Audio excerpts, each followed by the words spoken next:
on sinu story?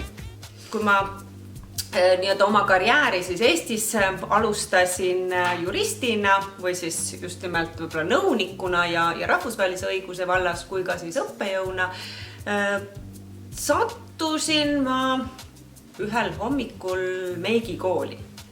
Ja sellest siis ma sain aru, et vaatamata sellele, et mul on teadmised õigusvallas, rahvusvahelisest õigusest ja majandusest natukene, siis ei olnud mul küll enda eest hoolitsemisest väga palju aimu. Ja nüüdseks siis olen ise 18 aastat teisi õpetanud juba. Just enda eest hoolitsema. Minu story. Kuidas öelda, ma olen hästi palju erinevaid asju teinud oma elus.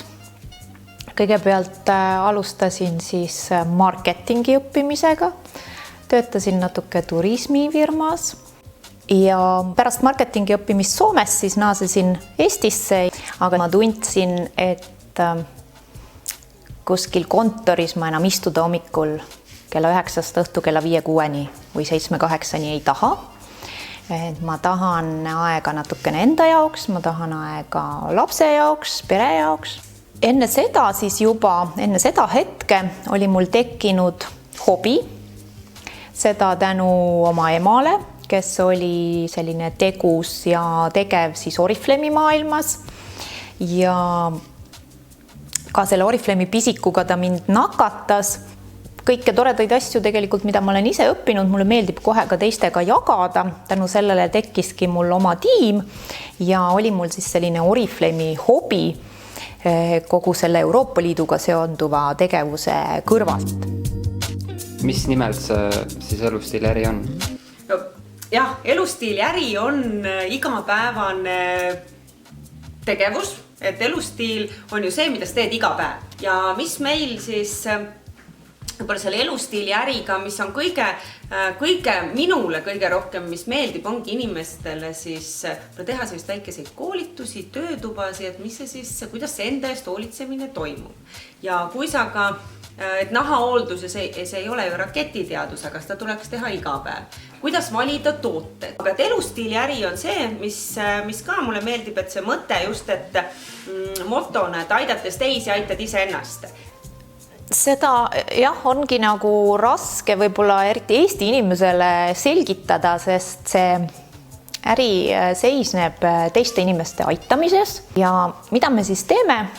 Põhitegevus ongi nõustamine, et me jagame kõike seda, millest me ise oleme head tulemust ja emotsiooni saanud, ehk siis näonahahoolduse teemad, meigi teemad, juuksehoolduse teemad, kehahoolduse teemad, jala ja kätehoolduse teemad. Miks peaks inimene üldse selle elustiili äri poole vaatama või võib-olla sellega tegelema? Nüüd elustiili äriga sa saad teha neid asju, mis sinule tegelikult tunduvad õiglased ja õiged. Saad valida enda tööaega. Miks võib-olla võiks mõelda, et elustiili äriga liituda? Inimese normaalne olek on olla õnnelik. Inimese normaalne olek ei ole tegelikult olla kurb, vihane ja teha asju, mis talle ei meeldi. Aga kuna see on lõbus, tore ja mulle meeldib ning ka tasub ära, muidugi üks asi, mis on hea, mida ma olen vaadanud oma 18 aasta jooksul, et kuna selles äris sa ei pea nii palju investeerima, peale ainult pead aega investeerima, siis kaotada ei ole mitte midagi. Ehk et proovida võivad kõik. Aga kes õnnestuvad, see oleneb inimesest. Kindlasti igal ühel on omad põhjused, aga kindlasti ka on Oriflemi elustiili äri just sellistele inimestele, kes natukene mõtlevad oma elu üle, mõtlevad, mida ja kuidas nad teha tahavad ja millist elu nad elada tahavad. Ja see, mida siis meie ärisse panustada tuleks, on aeg. Eks see on ka muudes ärides nii.